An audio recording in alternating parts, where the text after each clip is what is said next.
I'm Justin, I'm Jamie. and we felt called to the heart of Lubbock as missionaries over 7 years ago. And so we moved to this neighborhood in the city of Lubbock to be obedient to what God's called us to do. In the midst of that, we've opened a business, we've planted a church, we do all the kind of stuff. But not only with that, she is a nurse practitioner.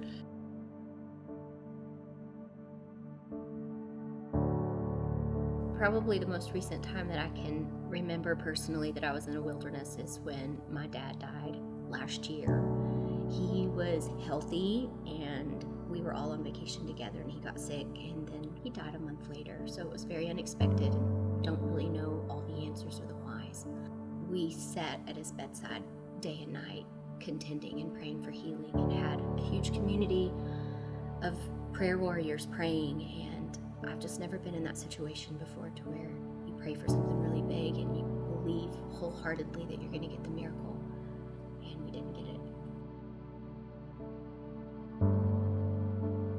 It was hard. The grief process is hard. It's difficult. It brings you to a place in your walk where you grow up believing in Jesus and the goodness of God, and I've never thought I would ever question that goodness, and I did. I couldn't worship, I couldn't sing, not because I didn't believe that God was good, but I didn't know it for myself anymore in that moment, in that area of my life. And I never would have thought as a Christian before that I would have ever been in that place.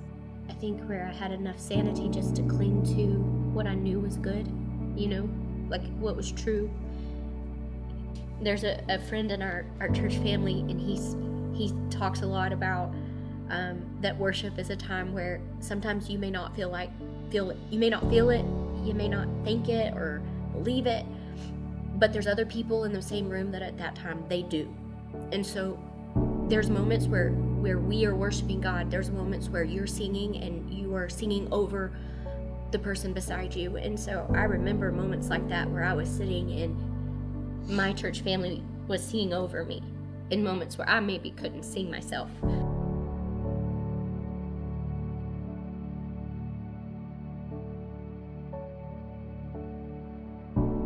Right after we had opened Sugar Browns, and we'd opened the coffee shop, we had made a public worship gathering with what at that time was called the Grove, which is now the Co-op, and we'd done all these great things, started all these things, and as soon as we got it started and done, I just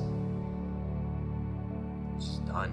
I just kind of got overwhelmed. I allowed myself to get in an unhealthy place and got to this place where I just heard all these lies about myself, and I think a lot of it I was looking towards maybe my identity, my worth, my value, all of these things that I was doing. And then whenever we did them and I got done, it was just kind of like, what's going on? What's happening here? And so I kind of spiraled into a place of depression, of suicidal thoughts, of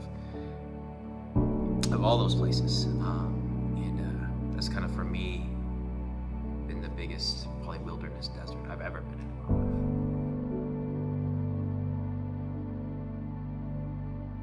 How I knew God wasn't abandoned, I wasn't on my own, was my wife. It was Jamie. It was during those times, God was more real to me through Jamie than any other place or anything.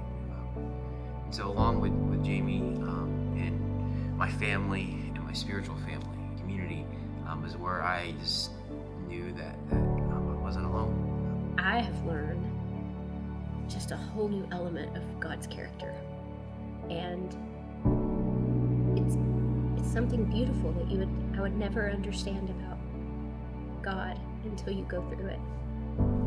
You say that little verse all the time, like beauty from ashes, but He makes all things beautiful in His timing, and it's just added a whole nother element of that beauty, of seeing ways that He was there even in those dark times.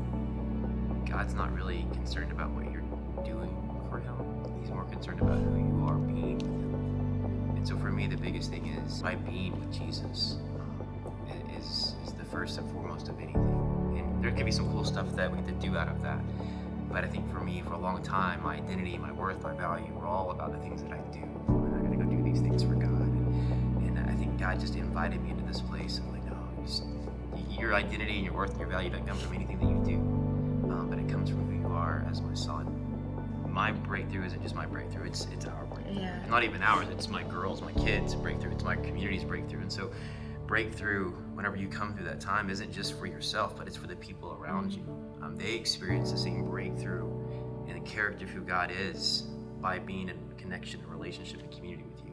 And so for me, it's just like the breakthrough that she's had and seen with God through losing her dad, and just seeing where she's grown and just knowing God even in a greater way is it's I get to be a part of that. And I feel same thing with me. I think she gets to experience some of the breakthrough that I've had as well. Yeah, and then that overflows into our family, into our spiritual family, and into our ministry together.